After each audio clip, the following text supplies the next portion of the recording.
hacer una observación que me parece muy importante. Y es que en nuestro momento histórico de los pueblos y de América Latina en general han confluido dos elementos, dos sujetos históricos altamente conflictivos sobre los que tendremos que dar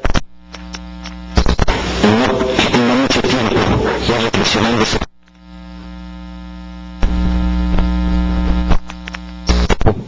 de las demandas regionales, de las demandas que tienen que ver con el asiento identitario local, con las demandas étnicas.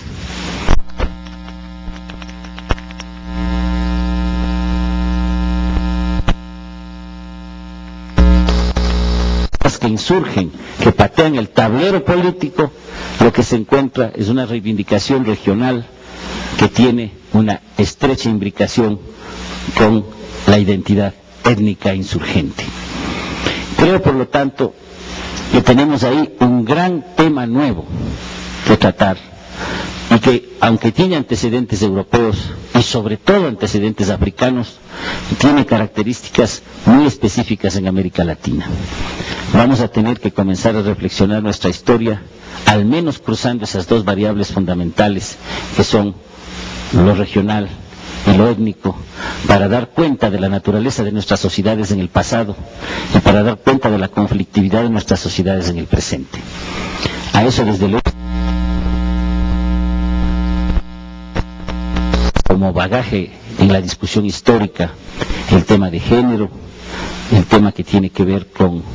el medio ambiente. No hemos hecho nunca una historia del ambiente, hemos hecho geografía histórica, pero ahí también hay un problema de conflictividad, no solamente un tema retórico sobre el tema femenino, sino una realidad de desbalance de mujeres que son más desempleadas que los hombres, que ganan menos que los hombres y que sin embargo buscan un espacio social. Y desde luego, cuando hablamos de medio ambiente, no solamente hablamos de contar con un medio ambiente sano, sino que renovamos un viejo debate histórico sobre la soberanía,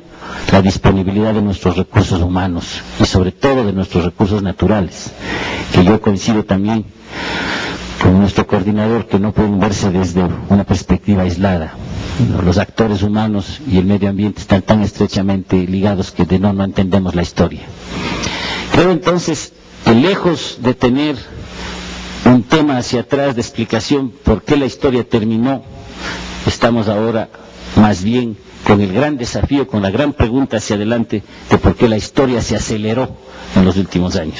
Y se aceleró conflictivamente, cuando todos predecían que estaban estabilizadas nuestras sociedades, que estaban más o menos controlados los movimientos sociales y que ya en un mundo unipolar la posibilidad de la contestación de la insurgencia ya no es viable.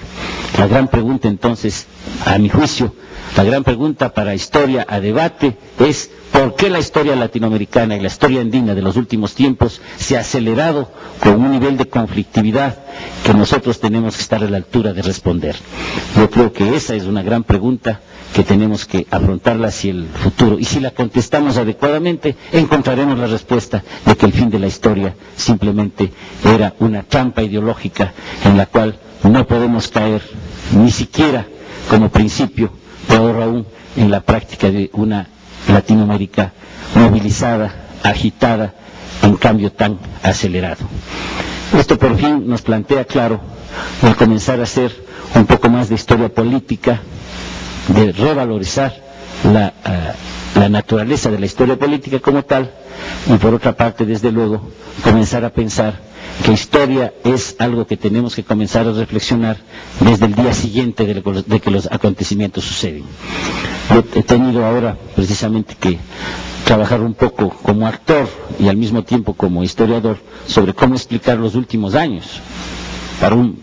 proyecto de divulgación que publiqué el diario El Comercio, que todos ustedes conocen. Y ahí me he dado cuenta en la práctica, en la vida profesional, que precisamente el enfrentar la historia inmediata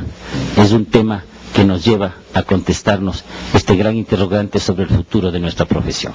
Bueno, yo creo que eso es lo que puedo aportar y creo que me he cumplido el tiempo más o menos limitadamente. Muchas gracias. y empezar diciendo que la primera vez que me topé con el primer tomo de las memorias del primer congreso de Historia de Debate fue en 1999, cuando en la librería El Giraldillo de Sevilla me lo encontré perdido entre tantos otros libros que se publican en España. Particularmente me llamó la atención en el índice del libro el punto 4 del tema 3 y el tema 3 del tercer tomo, que tenía que ver con la historia enseñada y también con la enseñanza de la historia. Esto me permitió a mí hacer y establecer el vínculo entre la historia y la educación. En el 99 me encontraba trabajando en educación en un intento de mejoramiento de la enseñanza media y sentía de mi manera particular de ver en ese instante mi direccionalidad profesional dividida y escindida entre la educación, que era un campo que me gustaba y me llamaba mucho la atención, y la historia de la cual me estaba abarcando. Pero debo confesar ahora que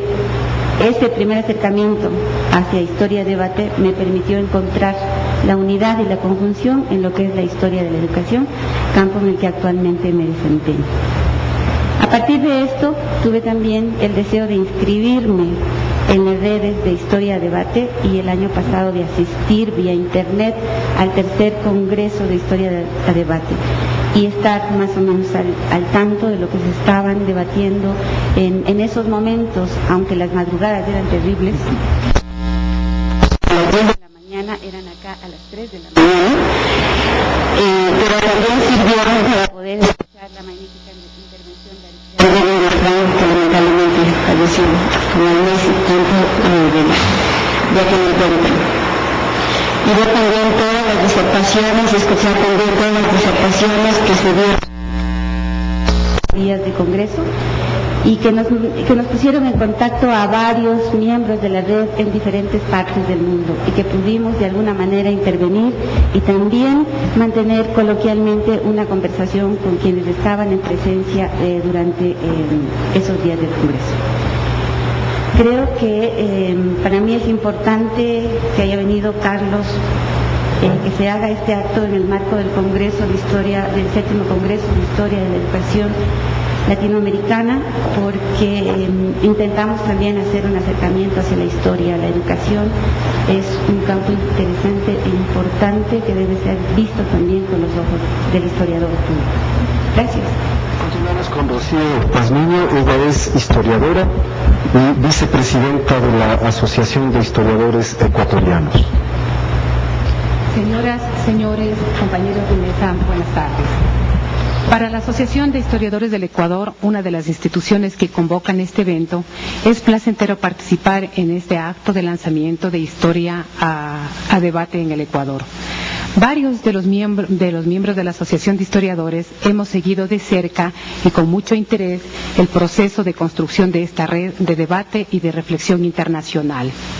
Nuestro propósito, por lo tanto, es compartir la experiencia del gremio de historiadores e investigadores del Ecuador y dejar expuestas algunas inquietudes relacionadas con la autonomía crítica, que es una de las propuestas historiográficas del Manifiesto de Historia a Debate.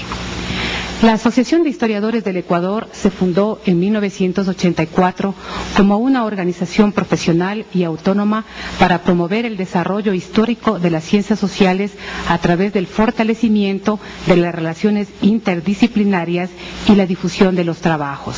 con el objeto de desarrollar el campo de la ciencia histórica e intervenir en la enseñanza de esta disciplina.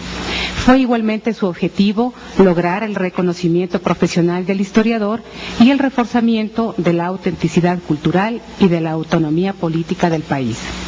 En un primer momento, la DIEG propició el ingreso de investigadores históricos y estudiosos de las ciencias sociales que habían incursionado en la historia y que provenían de diferentes disciplinas como la sociología, la antropología, el derecho y la economía, entre otras.